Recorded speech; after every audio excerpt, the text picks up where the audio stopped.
All right, well, it is 10 a.m. Good morning, everybody. Good morning. Wow. Back in action, live in person. First time in 16 months, probably. Since the last one we probably did was January of 2020. And so here we are, June 2021. The Bucks are making a run. Hopefully everybody's very excited. I can tell, I can feel it from everybody. But no, I'm very excited to be able to get back in person with you. I'm very excited for the information that we're going to share with you today. As always, we want your questions. Again, this is for you. Again, we have some information that we need to share with you, but at the end of the day, this is how you understand the community and what you put into the community. So what we want is obviously those questions and feedback. So for a quick show of hands, first time employees that are here for the first time in live, in person, in all staff meetings. All right, well, welcome. So we do these on a quarterly basis, just for those of you that are new. Hopefully you've seen that on Relias, but we're gonna walk through a number of things today, myself along with the team here. So again, if you have questions, let me know. Of course, I'm Tyler, I'm your executive director. Then we have Jen, HR. Mike's going to share with you some items regarding the scholarship fund. Eric is always going to share safety. Willie will probably be joining us. I don't see him here yet. He's going to re-kick off kind of that employee initiative on wellness. And then Paige Johnson's going to say a word, and then Lindsay's going to wrap us up. So sales first. We always start with sales, right? Why are we here, right? We're here to take care of residents, right? To take care of the individuals that we get to come and make an impact on their lives every single day. How do we do that? By selling, right? We need people in order to care for. So, look at our Q3. We're talking quarter 3 because, again, these are January through, actually, now we're going towards the end of quarter 3. So this is where we're at so far. On the independent living side, the entrance fee, we have 12 sales. So give yourselves a round of applause for that. 12 is an incredible number, but the work is still ahead of us. Again, the entrance fee apartments that we're talking about are our contemporary and our historic apartments. That's what Fern, Heidi, and Anna ultimately are responsible for, but they'll tell you, just like I'm going to tell you, we'll talk about a little bit, everybody sells. We all have to be in that mantra in that moment because, again, these are individuals that want to come to East Castle Place to receive your care and your services. Assisted living has been very, very busy. This is our shining star from an occupancy standpoint because we've been above budget and we've been consistently full on that side of the neighborhood over in Watertower. Health center, we've had some ebbs and flows. We've hit some very high peaks, we've had some lows. On average, give or take, roughly in the 25-26 range. Again, that's not because we're not working hard. It's not because that there's not a ton of initiatives in the work that you do on a day in and day out basis. I know you all have seen that, all of a sudden we get 3 or 4 admissions in a day. Then the next day insurance cuts, and then we have 3 or 4 discharges, and we're just trying to continue to creep up. And so again, the work that you do in the health center in all of these areas does not go unnoticed. But again, this is an opportunity from a revenue standpoint. Memory support, again, we have some opportunity there. Today, I believe we're at 15, 14. So again, COVID, this area was the hardest hit. So again, we had residents that did have COVID, had to move to long-term care, were unable to get back to that memory support neighborhood, so we're in the process of refilling that as well. Questions on occupancy, questions on everybody's sales. Does everybody think that they play a part in the sales process? All right, if anybody doesn't, raise your hand. All right, good. That's your question. Everybody plays a part. All right, so COVID-19, where are we at? We're getting back to our new normal, right? We're still all in face masks, but our independent living residents are not. Why? On the independent living side, we've gone with the CDC recommendations, and they are 100% vaccinated. I have each and every resident that walked throughout the community have been vaccinated. So you might be saying, why are visitors still in masks? Why am I still in a mask, and when am I getting rid of this mask? Well, we are still underneath that healthcare umbrella. Do you think we, as an employee group, are 100% vaccinated? No, we are not. So, once we get to that point, I can assure you that that's going to be our best step forward.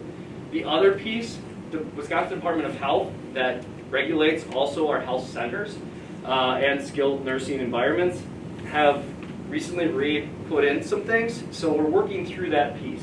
And again, we still know that we're serving a population that is at risk. So that is why we will continue masks. Again, I, like you, would much rather be like this than not in a mask. But at the same time, we don't have that fundamental guidance of A, everybody, 100% of us being vaccinated, but B, just some guidance that we're still working through from the CDC standpoint, as well as we are a healthcare community. We currently do not have any residents that have COVID-19. We have not had a resident in some months with that. And we currently do not have any employees out with COVID as of today, June 14th. Again, COVID is going to be a part of us, right? Has everybody kind of embraced that to a point? As much as embraced probably isn't the right word, but we know that COVID is still here. We know we have not solved COVID, but we also know that we have to get back and we have to work through, and that there's things in place like the vaccination that will allow us to take those next steps. So again, we'll continue to work through that. Lindsay's going to share some other updates with you on what we're doing from a new norm, from a testing standpoint. But at the end of the day, I cannot thank you enough for the incredible work that you have done day in and day out in taking care of our residents, in taking care of each other, and continuing to lead an incredible service to our residents. Questions on COVID? All right, first impressions. I'm going to speak briefly on this. This is our extraordinary impression focus for this month, for this quarter. And again, it goes back to that sales first. So, first impressions is something that maybe got lost as we were in the very much the trenches of COVID-19. Had our heads down. We had signs all over the place. You know, it was more of what's the information. Doesn't matter how it looks, but let's get the information out, right? Getting back to that new normal, I think we all need to reapproach the campus. We all need to look at that first impression. How many of you walked into a place and the first time you've been there, you're like, not the best impression, right? What sticks with you? Again, that first impression is a lasting impression. Even after that first impression and you go to the restaurant and you're waiting forever and they get your order wrong, but then they get your order right, the food's great, the experience is awesome, but in the back of your mind, what's that one thing that sticks with you? Smell. The smell, sure. Dustin, great one. First impression, the smell. If it stinks, it's going to stick with you, right? Take showers. It's important. But again, the first impressions are lasting. And again, you all do such a fantastic job in what our campus looks like and making those first impressions. But I can tell you, the reason residents come to East Castle Place is because of the hospitality that they feel. But at the same time, they also can walk in and they saw maybe some trash on the floor, or they saw the garbage cans overflowing, or they had an experience that then we're kind of facing this uphill battle, right? So again, first impressions are important. That's also why in the last 2 months, we've gotten new uniforms. We're refreshing our brand, right? It was about three and a half years ago where we had uniforms. And so now we are looking sharp, we are looking dapper, we are looking really, really strong as an organization. So keep that up. I'd love to see it. Again, how can you make a first impression? It is not Bev's job and Ian's job and Kendall's job to pick up the trash, right? It can take every single one of us, because guess what? We all have the flexibility to pick up the trash, put it in the trash can, clean up after yourselves. I'm very pleased at how this employee break room has been looking lately, because again, I know this was an area of opportunity. So again, be a positive team member, be that extraordinary reason why residents and your fellow staff come to East Castle Place. Again, it takes all of us. Questions on first impressions?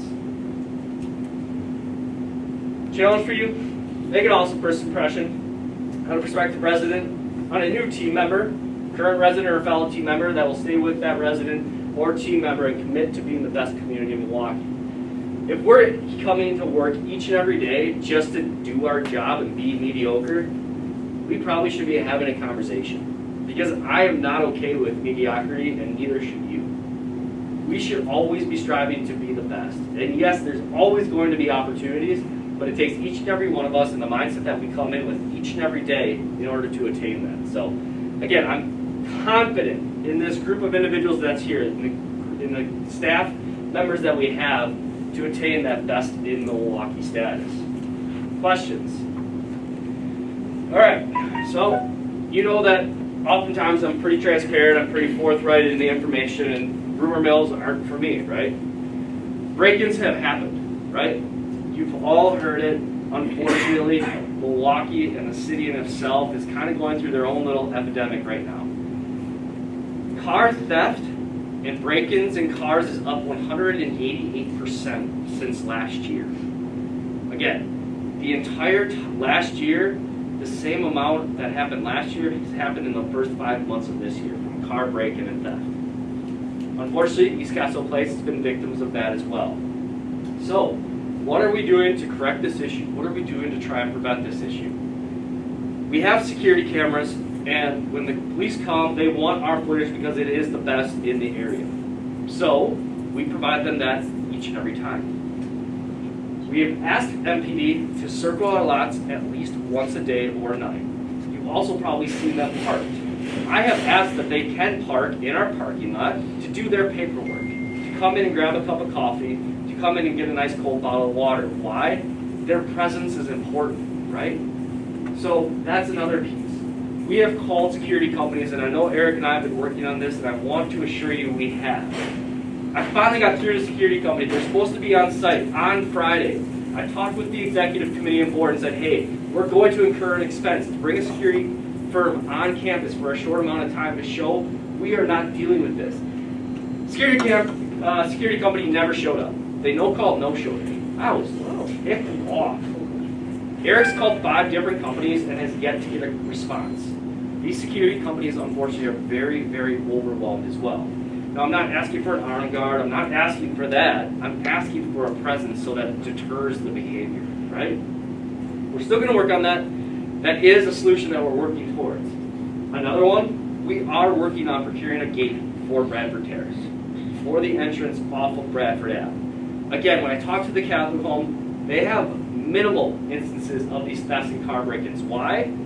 It takes a lot of work to get back into the parking lot, and it takes a lot to get off, back that way. Why are we such a target? It is an easy in and out from that alley. Every single time I watch the cameras, unfortunately, I've seen a break-in occur. They're coming off that alley, and within 5 minutes, they're back out. Again, it's a 3 to 5 minute process that these individuals are going through. We had our Cadillac converter cut off our bus last week. 3 minutes is what it took them to cut the Cadillac converter from our bus, and now we have the expense because, again, they wanted the quick $150 or whatever the street value might be for that Cadillac converter. So again, I know that also we've asked our maintenance staff and our security staff, Dustin and Jesus, when they're watering the plants, that presence being out there is just a deterrent in and of itself. These individuals are looking for a quick, easy target. So what can you do? Lock your doors. If you're not locking your doors, you're not doing it right. Lock your doors. And again, these aren't just for our BT parking lot.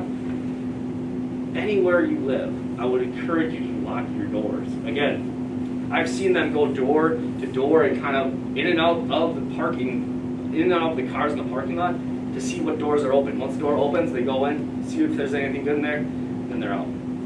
The other thing, something that the Milwaukee Police Department has said, remember those clubs they used to put on the cars? Again, that's a pain in the, for them to try and, get your car. It's old school, but it's another method of deterrent. So again, invest in one of them, and then just be observant of your surroundings. And again, this goes much more outside the East Castle parking lot.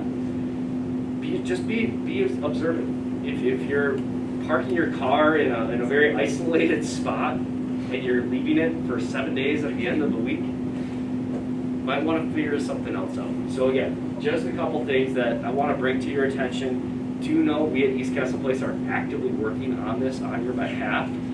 But again, I unfortunately don't have the solution. When I talk to the Milwaukee Police Department, everybody's dealing with it, unfortunately. So again, I think there's better ways out there, but until we figure that out, we'll go with that. Any questions on that?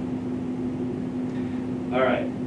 Lastly, and then I'm going to turn it over to a couple of my friends, you're all my friends, but East Castle Place renovation and expansion. So how many of you were able to attend the sessions back in April that I held to kind of go through what we're going to be embarking on over the next year? Okay, so as a reminder, I want to kind of give you an update on where we stand, right? So we have partners. A partner of ours is Life Care Services. Obviously, that's our day-to-day operations. That's what we're going to continue to do and take care of our residents in the best way possible. One of the main partners that's going to help project manage this is actually LCS Development. So Life Care Services has another company, and they are focused solely on developing and renovating senior living spaces. They've been doing it for over 40 years. Our architect is AG Architect. They're based in Milwaukee. They're renowned across the nation and the country for their work in senior living, in their architecture and design. We have a general contractor, C.G. Schmidt. C.G. Schmidt, they've been around for 101 years. They've built a couple things around the city of Milwaukee, like the museum and like the Northwestern Mutual building. They know what they're doing. They're a very, very strong partner. We also hired an interior design firm, RDG. RDG has been doing senior living spaces and renovations for over 30 years. They have awards and they're vastly knowledgeable and have a deep pool of resources to take us through this project. I share all this with you because, again, I want you to know that, again, this isn't just a Tyler idea or a board idea and they're going with it. It's going to be everybody, but we have some very, very strong partners that are going to guide us through this. So this is what our campus is today, and I only bring this up as a reference point. So, you know, we're sitting right around here-ish. You know that we have Bradford Terrace, which is all the health center and skilled nursing, memory support. We have a contemporary building and have common areas, entrance fee. Then we have a historic wing there, and then we have a water tower that encompasses also the wellness center and fitness center, right? So first and foremost, what is the project going to do for us? Well, we're going to be adding 30 new entrance fee apartments. So again, we're going to be asking residents, which we already have, for roughly anywhere between $330,000 on up, and then there will also be a monthly fee associated with that. We'll be renovating the first floor of the common areas throughout the entire building, right? So when you're walking into the lobby all the way through, including the historic first floor, including the wellness and fitness center. Then we're going to right-size the healthcare component of the campus. So again, we're going to put all of healthcare underneath one roof. This was one of the main drivers for why this project is moving forward. It's become more efficient with you as employees, as well as with the services that we provide to the residents. We're going to downsize our skilled nursing to 20 beds. We're probably going to increase, and again, these are approximate numbers, our CBRF offerings. So again, our memory support, but CBRF also has a different licensure that's not just memory specific, but gives us a little bit broader capabilities than our CAC or assisted living license. So again, that's going to be on the 4th and 3rd floor, and then on the 2nd and 1st is going to be assisted living, or what we have in our CAC.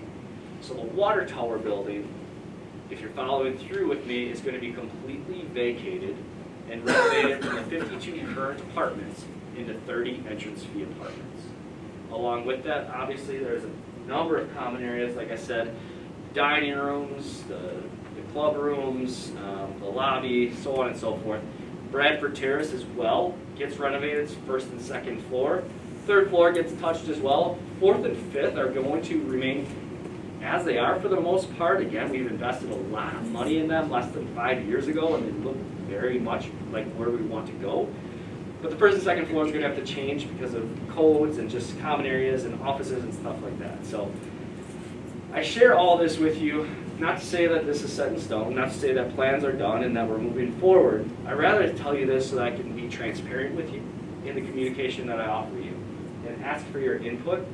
Because again, as much as this for our future residents and for the future of East Castle Place, if you guys don't feel part of it, how can you really feel good about walking into it, right? So, tentatively the construction is still a ways away. March of 2022, most likely April of 2022 is when construction is actually going to start. It's going to begin with Bradford Terrace and some common areas. So the first and second floors, a number of our independent living rental residents have transitioned to their new homes, and so those are vacated. Once the first and second and probably third floor to a degree are updated and renovated, then the water tower residents will all transition over to the Bradford Terrace 1, 2, and 3. And then the water tower will be completely renovated. Again, total construction, this is still up a little bit. Conservatively, 14 to 16 months, I think we'll probably shave some of that off. But again, there's a lot of pieces that still are coming to fruition in the design focus and just all the logistics that you can imagine come along with a major renovation. The renovation costs upwards of $20 million, give or take. It's kind of what the budget is. Questions? All right, I'm going to show you some renderings. How many of you know what a rendering is? Laura? Renderings are showing things into the future, kind of construction-wise, but also Right. aesthetically, Yep. like design. So it could be what we look like. I'm going to show you some renderings. This is just the architect's imagination, essentially, of what the spaces could look like. The interior design firm has not touched these renderings. So the only caution every time I show these renderings is this is what's going to stick with you. And I don't want you to think that this is what the project may or may not look like, all right? And I'll show you some concepts that I think the architect is going for. So this is what the new front desk area could look like, right? So again, the desk probably is not going to be that rounded space. The desk is probably going to be more functional for Lila and Famada and the front desk team because again, they've noticed that during COVID and how packages are delivered and things of that nature, we can probably enhance the efficiencies of that. So we're going to lean on Teresa and Lila and that front desk team. But the focus here is that A, we want an effective and efficient desk, but we also want a wow. We want this to be wow. This is where I get to work. This is where I get to live. This is what we want. This is our first impression. So again, it's going to look beautiful. The marketplace. So our current bistro is going to get opened up. And so we're going to go into a marketplace concept that's going to serve like a breakfast and a lunch and work through those pieces. We're going to add a pub. And so there will be a bar that will be stationary. I'm looking at Laura, and if there's any other team members in here, Laura. So the roving bar may not have to be as present as it is now. But we know that from discovery with our current and future residents that the pub, so to speak, or the bar areas are important. And then this is an open dining room, open field concept. Right now we have very much structured rooms, right? So the plan, as the trend has, and I'm sure you may have it in your own homes too, is to open things up. This allows for flexibility in programming. It allows for flexibility in space. Also makes us more efficient from a labor standpoint. So again, this is like if you're at the bar, you turn around and looking back into the dining room. So that's a lot to take in. Happy to share that. You can also go to our website. We do have a full new perspective, I guess, tab there, and all those renderings are there. Anna, Heidi, and Fern are currently going through a priority program. What they're asking for is $1,000 fully refundable deposit for interest in the project. Then this will gain priority access to those individuals for the apartments. It also reserves their spot first in line, so to speak, so that they can pick the apartments that they want. Also have enhancements to them. So after the next, and then again, after the following, the priority program, then we go into conversions into sales. So again, there's a process to this. At the end of the day, I want to share with you, continue to do what you're doing, because you're doing a pretty damn good job on it. So please keep that up. Questions regarding the expansion, renovation? All right, it's a lot to take in. But again, lastly, I just want to say thank you, because again, I can't say that enough. The appreciation that I have for each of you, for what you do for our residents, for each other, is immense and goes beyond this big, bright thank you. So with that, I'm going to turn it over to Jen. Thank you. So just real quick, guys. Hi, I'm Jen. You guys know me. We do have a sign-in roster by the front. Please make sure that you sign your name in. We will be doing a raffle drawing for everyone that attends the in-person sessions this week. We are still recording, because if you are not attending, we will do the relies that we've been doing, and then those employees will not be eligible for the raffle drawings for gift cards. So please make sure you guys sign it before you guys leave. So I always start off with all of our pictures from our new hires. Okay, these are not our new hires. I have a different PowerPoint I'll have to send to Tyler, I'm sorry. We had about 30 new hires since March. That is a lot of new hires coming in. So please make sure as you are walking the halls and you see new hires, anyone that you don't recognize, make sure that you're taking that time, say hi, get to know them.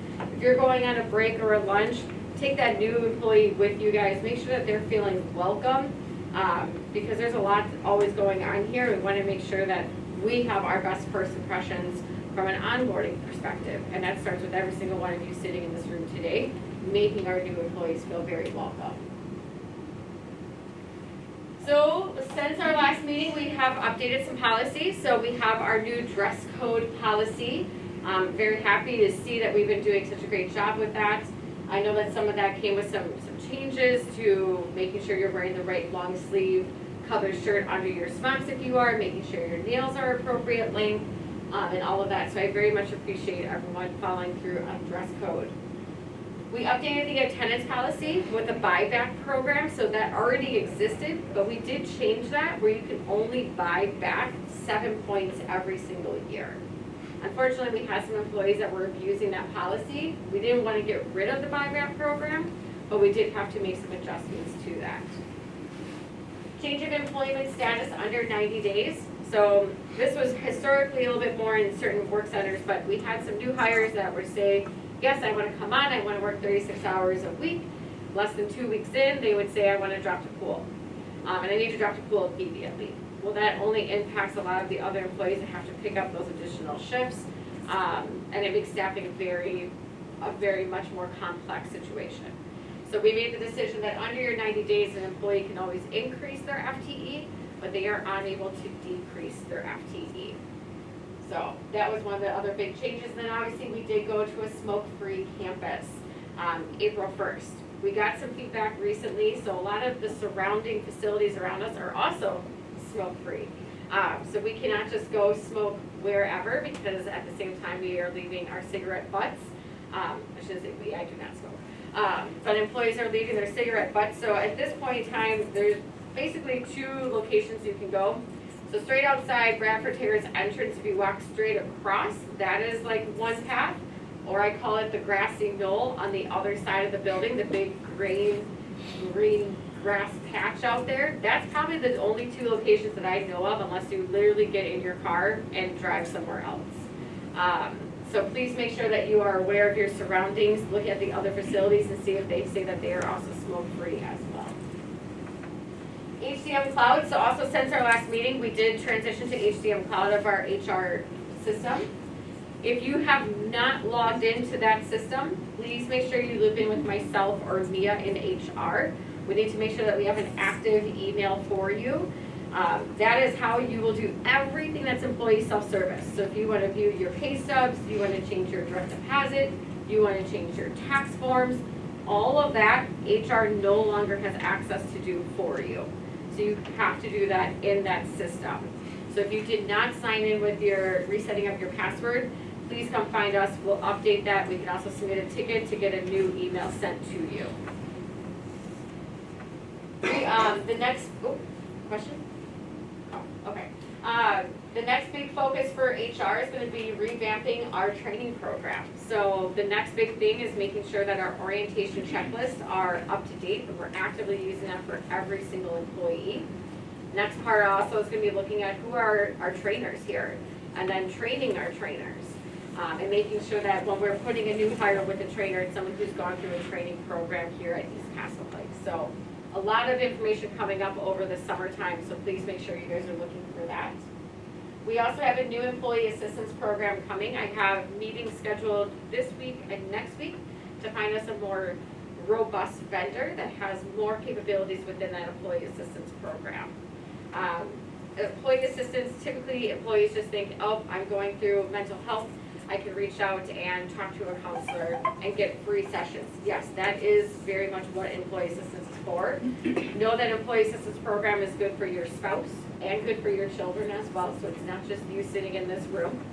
There's other capabilities though that employee assistance programs can also have. You can get free wills made where you don't have to spend the money on that, and employee assistance can help with that. If you were looking for daycare for children, you could reach out to them and say, these are the 4 criteria that I'm looking for, and then they go out, they do the research for you, and they come back and say, here's your top 3 choices. So a lot more that we can be doing to help you guys to relieve a lot of personal stress as you're coming into the doors. And then last thing I have on here is if you are fully vaccinated, please bring your COVID vaccination card to us in HR. That is how we are tracking all of that for our whole community. So if you have that, you just need to make a photocopy and give it right back to you. These are some of the pictures of just some fun events. This was our first ever Spirit Week that we did.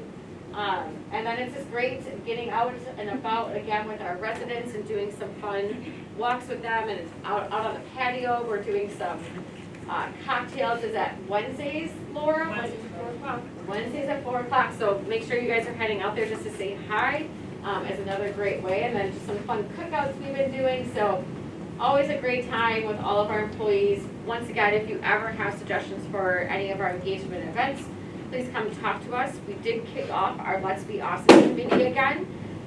So if you have any of those ideas, please bring them to the committee. I would love to get every single department to have one representative from everyone for Let's Be Awesome to get more thoughts and ideas. So if you are a director sitting in here, please think about that of how can we make sure that we're getting a presence to make sure that we're doing events that works for everyone and the times are appropriate for everyone. So please come let us know if you have anyone that's interested. For the month of July, we have, gosh, already this next Thursday. Oh my gosh, I'm already thinking it's July. Thursday, July 1st. Wow, I went real fast there.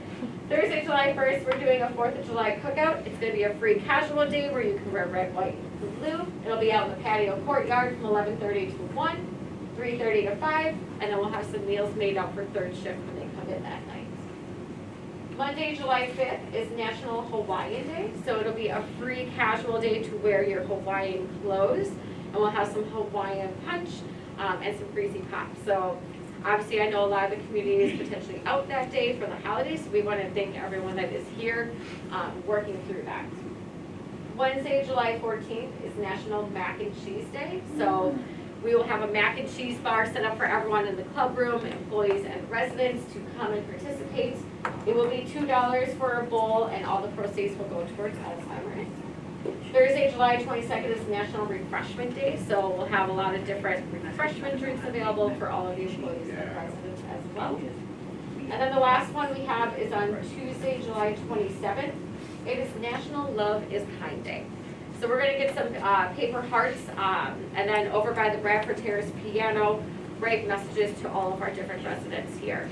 We'll post those throughout the whole week, and then on Friday at noon, the Let's Be Awesome committee will take all of those hearts down, and we'll go walk to all the different doors to our residents and give those hearts out. So if you have one that you want to make it personalized or just general, either way, we just thought it would be a great idea to kind of give that care back to our residents. That was a good idea, Ms. Ford sitting right there. So, yay. That is everything that I have. So before I pass, does anyone have any HR questions for myself? All right, next up, here comes Mike.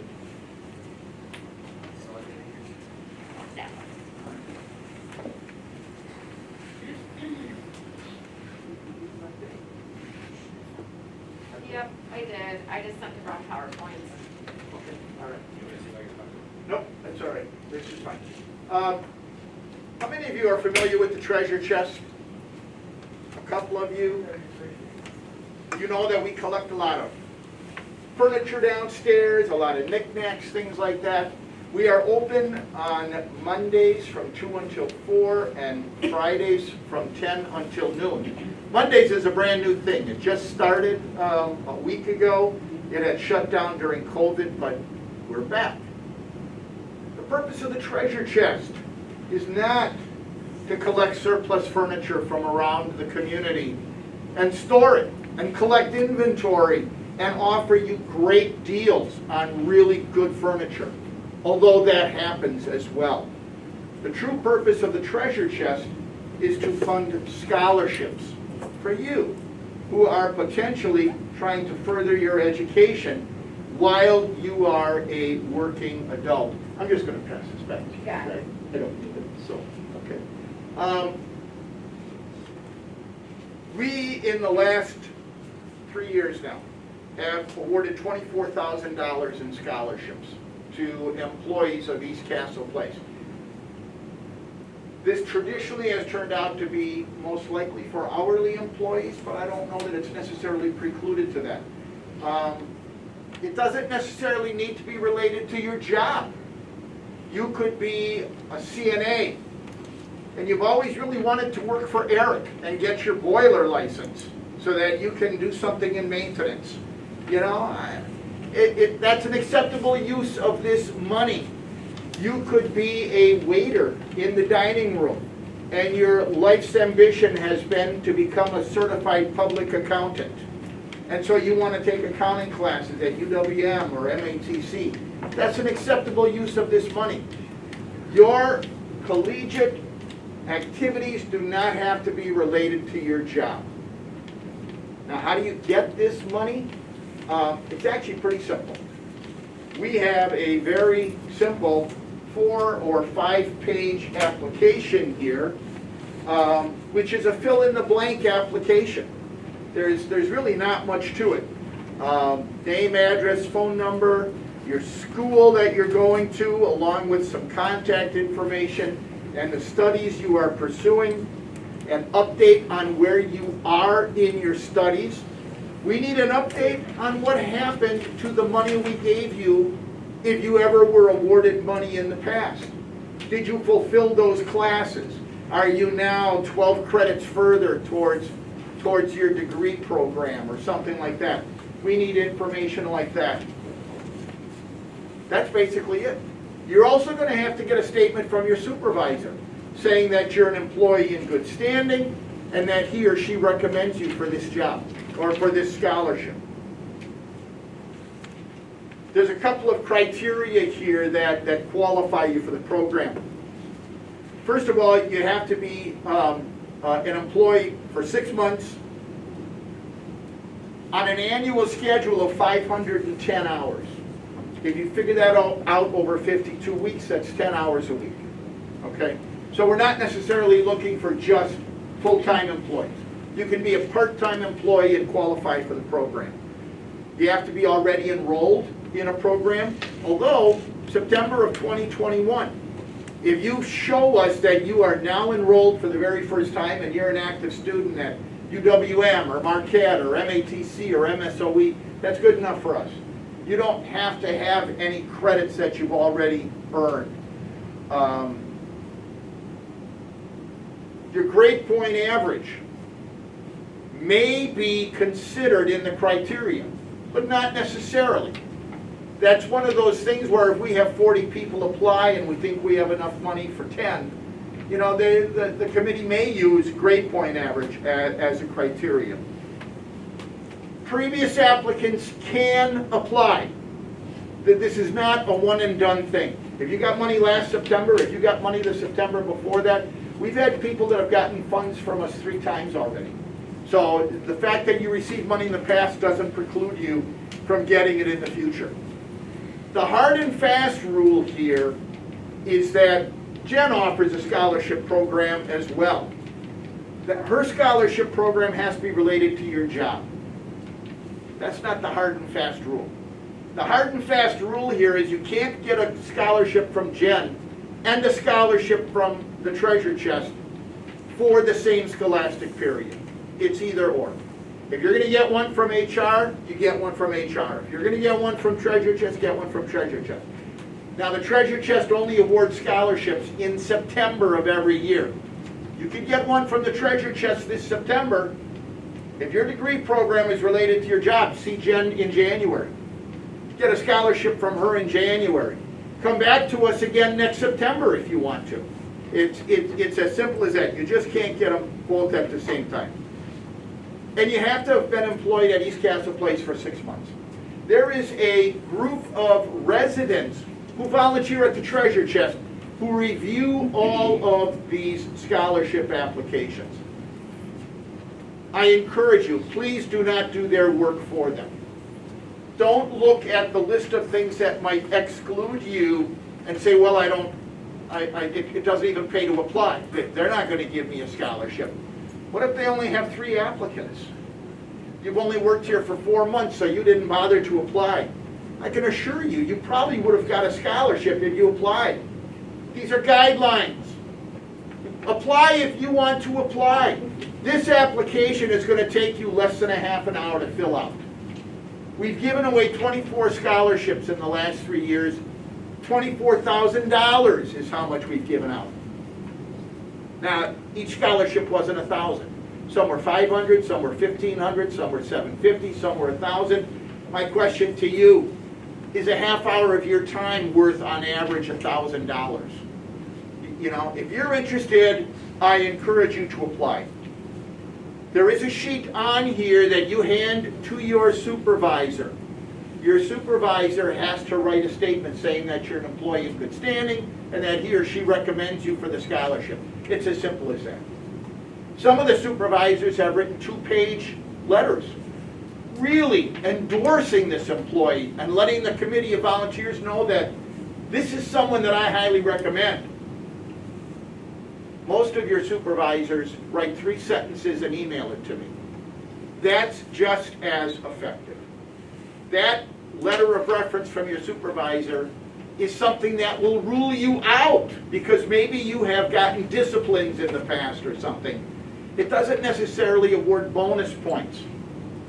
You will note down here that your response to me, this packet, has to be back to me by August 17th. These will be available right after the 4th of July holiday. You're going to have up to 6 weeks to fill them out if you pick one up at the earliest possible time. You'll note that your supervisor has to have their response to me by August 20th. Why are they later than you? I don't want them to have to necessarily fill out a recommendation if you're not actually going to apply. Believe it or not, a lot of your fellow employees pick up applications and then never do anything with it. They change their mind after the fact. Your supervisors are all very busy, and I only want them to have to do the work if it becomes obvious that you're applying. Then they should do it. You have to get your application from me. There will not be applications at the front desk. Why? Because I need to know who has an application. I can help you get your reference from your supervisor if I know that you have an application and you intend to submit. If I don't know, you're on your own. So you have to come see me. I'm on the 2nd floor, directly above the receptionist desk. 2nd floor, directly above, right across from the boardroom. My phone number is 8425. My email is mbrever@eastcastleplace.com. You can use any one of those methods to return these to me. I can send this to you in Word form and you can fill it out, get it back. You could get a hard copy like this, handwrite everything, get it back. It's as simple as that. Are there any questions that I can answer for you? Mike, I have a question. Yes. Do I have to remain an East Castle employee once I'm completed with my program or degree? Or can I No. take your money and I'm out of here once I'm done? We certainly don't encourage that. But the ultimate criteria we have for ensuring compliance with the program is if you take the money and bolt, you're not applying anymore. If you take the money and you don't bolt, but you flunk out of all your classes, you can't apply ever again. Okay. That's the Need to know. criteria. Right. Yeah. Any other questions I can answer for people? All right, I hope to see you all in July and picking up an application. All right, next up we have Eric.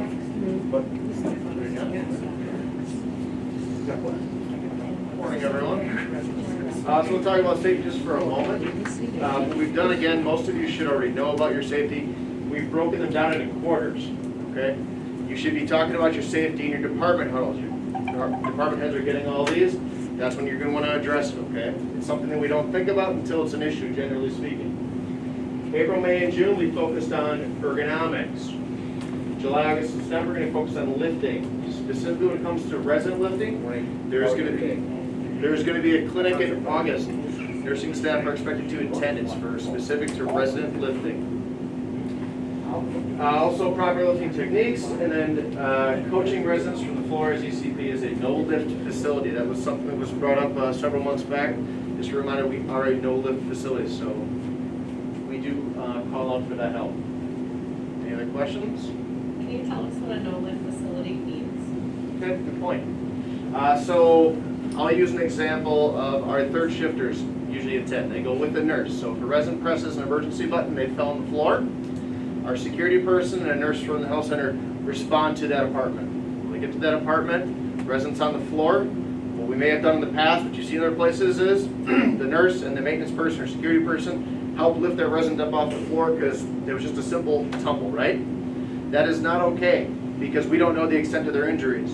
So that's why we are a no-lift facility. So we do not lift that resident up. We wait there until the appropriate EMT response arrives on scene and they can lift the resident appropriately, making sure mostly that there's nothing else that's injured. That's really the key thing. When I responded to one, resident looked fine until the EMTs assessed her and she actually had fractured something in her leg. Had I just picked her up, I could have caused a lot more problems. She looked just fine, but I'm very happy that even when I was there, I was not lifting that resident. Good question, thanks. Any other questions? Okay, thank you. All right, thank you. All right, how's everybody doing today? Good. I want you all to do one thing for me. I want you all to stand up quick. You've all been sitting for 45 minutes, so just stand up. First wellness activity of the year. So let's just get those legs moving a little bit. Just get to a little bit. Trust me, not going to burn anybody out here. All right, y'all can take a seat now. Good. I like it. Okay, so I'm going to make this very brief because I do have to go back and teach my class. Hopefully they didn't beat me in. All right. So wellness. So summer health selfie. That's our first wellness initiative that's starting in July. If you were here back in early part of 2020, you probably remember some of our wellness initiatives that we did in the past, such as our food, nutrition, and exercise challenge, our wellness bingo, and then our fitness Fridays. That was our main three that we've done, and then COVID unfortunately shut us down. So we're starting back up though with a pretty simple, very, very simple wellness initiative. So it's called Summer Healthy Selfie. So it's really just getting active this summer. Doing anything outside. You could be in your garden gardening. You could be literally sitting outside enjoying the sunshine. It's simple as that. It doesn't have to be necessarily hard physical labor or exercise. But what you do is you take a picture of yourself doing that activity. And you can do up to 10 different activities. You send them to me at my email, or we make it easy for you and have a phone number. And don't worry, there will be posters up when it gets closer to time to start the challenge, so you don't have to memorize that number right now. But you can send up to 10 selfies, and you're entered into a drawing, into the grand prize drawing for 2 different prizes, which we announce later. I believe one will be a decent-sized gift card to Whole Foods, and then a decent-sized to a shopping center to be named later. So you can win prizes, and you get to enjoy the great outdoors. So, like I said, there'll be flyers up sometime towards the end of the month because we're not starting this initiative until July 5th. So I just wanted to give you guys a heads up about it. I know it's like, oh, it's a few weeks away. So get outside now and enjoy some sunshine. Obviously, we're gonna have some nice days, but in July we'll be starting this challenge just as kind of an intro to get everybody started back on their back in wellness. On the same lines, we have wellness champions. So, like I said, we had our wellness initiatives like about a year ago, over a year and a half ago. We also had wellness champions. So they were people like yourselves that were staff members who were kind of the front lines to our wellness challenges and like in wellness. So basically what a wellness champion is you encourage others to participate in these wellness challenges, as well as participating in as many as you can or are able to as well. Just because, you know, if we're all, you know, studies show that if one person does it and then they incorporate a friend into doing it, people are much more like able to participate in things. So that's why it's important for us to have wellness champions. We already have wellness champions that were signed up the last time. You know who you are, I guess. So if you're still interested in being a wellness champion, I still am going to want you to sign the sheet. We're going to do essentially, kind of skipping ahead, but we're going to do a brief 15-minute informational session on Tuesday the 29th at either 12 p.m. or 2 p.m. In Bradford Terrace Lounge, just to kind of get some more information, but then also get more set up with what being a wellness champion is. The real benefits of being a wellness champion here is improving your own wellness while being able to help encourage others to do the same. Like I said earlier, it's important that we're all in this journey together at East Castle Place, encouraging each other to be well. And wellness has a lot of different dimensions. I want to speak on this for a second. It's not just physical fitness or nutrition. There's, you know, mental health wellness. There's financial wellness. There's just overall, like, wellness. I mean, that's important for us. And as we go along with the program, we're going to be having different types of initiatives. So that's why it's really important to have these champions in place that can help each other go along the way. You also have a chance, obviously, to win some prizes by participating, and you get to be a part of a great community of champions. So I'm going to leave it kind of at that, but if you're interested in being a champion, all you have to do is sign the sheet with your name, phone number, and email. That way I can contact you. And then, like I said, just show up to the informational meeting on June 29th at either 12 p.m. or 2 p.m. I'll keep it very brief at that meeting just to kind of save your time, and then we'll go from there, okay? All right. I think that's all I got. Thanks, Billy. All right. Hi, everybody. It's Paige. Just want to give you a quick update. I got a job. So I am actually going to be leaving East Castle Place. June 23rd is my last day. I got a full-time job as an administrator at another life care services community in Terre Haute, Indiana. So I just wanted to say thank you all so much for making me feel so welcome in the East Castle Place family. It's been a great place to learn. I've had a lot of great memories here, and I've really come to love Milwaukee. So I will miss you all, but wanted to just share this quick update. That way I don't just disappear and you're curious as to where I might have gone. So if you have any questions for me, let me know. I'll be here for about another week, and I will look forward to seeing you all soon. I'm going to hand this over to Lindsay quick. That way we're not going too far over time. All right. Well, good morning. Last but not least, as Tyler mentioned, though COVID, we are slowly opening back up and things are getting a little more normal. We still are a healthcare community, even if you don't work in the health center, so we have different rules that apply. COVID testing is number one. I'm just going to give a heads up real quick. Your slides are not accurate, so just go off of your old information. Hey. You got this. You got this. So, pardon reset over here. But COVID testing, so if you are vaccinated, there's been a lot of questions about COVID testing. If you received your vaccine, meaning you've received one Johnson & Johnson vaccine, and it's been 15 days after, or you've received both doses of the Pfizer or Moderna. Obviously, we offer the Moderna vaccine here at East Castle, so, you know, we know who you are.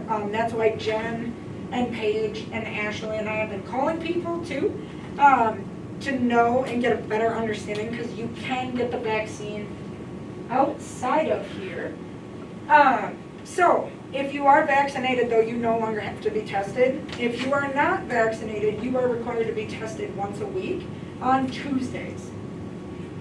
So with COVID as well, there's been a lot of changes in the call-in procedures over the past year. You know, it used to be, if I'm Eric's employee, I'll call him or send him a text, hey, I have a headache, I'm not coming in today. Now with COVID, we obviously diverted that to Roxanne or Ashley to be the liaison of return to work dates, just because there were such strict parameters. If you are vaccinated, and obviously unvaccinated too, but the call-in procedure is as follows. Scratchy throat, cough, runny nose. You are able to work through your symptoms. Obviously, there's a difference if I am feeling very ill. Please still don't come to work and try and work through it. That's why we have our call-in procedure, our PTO days, etc., and why it takes, 7 occurrences and so on. So, monitoring your symptoms, obviously if they do get worse, if it starts to progress, make you feel tired, lethargic, please call your supervisor for further guidance, Ashley, myself, and when in doubt, you can stay home and take care of yourself. No different than pre-COVID times. Obviously, if you have a loss of taste, smell, fever, any GI issues, shortness of breath, please call in for your shift, and a nurse will give you a call back, meaning Ashley or Roxanne or your supervisor with the next steps. With that, COVID testing is only on Tuesdays. So if we do want you to get COVID tested, sometimes we have rapid tests we can offer. We don't have as many that we could rapid test every person in this community. So you may be deferred to our Tuesday COVID testing times, which is 10 to 4 in the water tower entrance hosted by Bright Star staffing. And if you are working on the 3rd floor, 4th, 5th, or water tower, and again, as I mentioned, and you are not fully vaccinated, you are required to be tested every Tuesday. So Friday testing is no more. That's just because obviously so many of us are vaccinated. Night shift staff that are not vaccinated must also come 10 to 4 as well. So we will not be providing rapid tests, and that is because we don't have the supply. And then again, at the end of the day, as Tyler mentioned, we're still in mass until further notice. So, and we are requiring, now that we got our face shields and so on, if you were here for our last little survey we had 2 weeks ago, if you do go into a patient care room, you are required to wear safety goggles. If you are in the hallway, if I'm just coming to go visit Ashley at the nurse's station, I do not need to be in a face shield or safety goggles. But if I'm going to perform cares, you do need to wear them. So, back to the vaccine. If you want it, there is still time. So Ashley and I just got information on Thursday that we are going to be offering the Johnson & Johnson vaccine here. So we will have forthcoming information of when a potential clinic time is, and obviously that's for residents, staff, and frankly that can be for family members too, because the goal is to not waste a single dose. So if we have 20 doses, that we're about to throw out because it can only last so long, and your daughter would like to receive the vaccine and is eligible, she can come receive it. So more information to come there, as well as obviously CVS, Walgreens, anywhere you can walk in and get a vaccine now, and we highly encourage it. And that brings me to my next point and the papers that are over there, that before you leave today I need you to fill out. So, as the vaccine rollout was under emergency use authorization, so EUA, this is a fact sheet about it that the government just put out last week that we have to have everyone acknowledge. Essentially, it's no different than the sheet that when CVS was here, very similar. But as a community now, serving senior citizens, we are required for you to acknowledge this. So, a declination form, we want your first, last name printed, please, because some of our signatures turn into doctor's signatures that we can't understand. Essentially, filling out this, I've been vaccinated, I have not been vaccinated, which vaccine, the acknowledgements, please X all of these, and then sign and date. So this essentially is just going over education, that you understand that you were not charged for the vaccine. You understand you are assisting in protecting the residents, and that obviously if you are not vaccinated, you adhere to our requirements by the CDC. So, pretty short and sweet. We do have to have this, though. It is mandated. Every community in the U.S. has to do this right now. So, please sign, date, and leave it here, and that'll get put in your employee file. And if you want a copy, let us know after, and we can make you a copy. Okay? And at the end of the day, as Teresa. I have a question. Yes, ma'am. For the vaccination, the Johnson & Johnson, can our family members be vaccinated or just the resident family member? No, our family members are going to be able to, correct, Ashley? Yeah, so it'll be a process, like if we know that there are 6 residents in the community and 5 staff members that want to be vaccinated, I'll order that amount, and then whatever's left over, we could reach out to your family member to come in, because we don't want to waste any of it. Okay. Thanks, good question. Any other questions about that or testing? You know where to find me if you do have further questions or chat with me after. Otherwise, thank you all for all you have done in the past year. You know, I've seen each and every one of you, and it's been a great year thus far. Let's keep it going. And enjoy the summer and the heat. Thank you, everyone. Please make sure that you sign out, that you attended, and then by Paige, she has the EAU form sent too.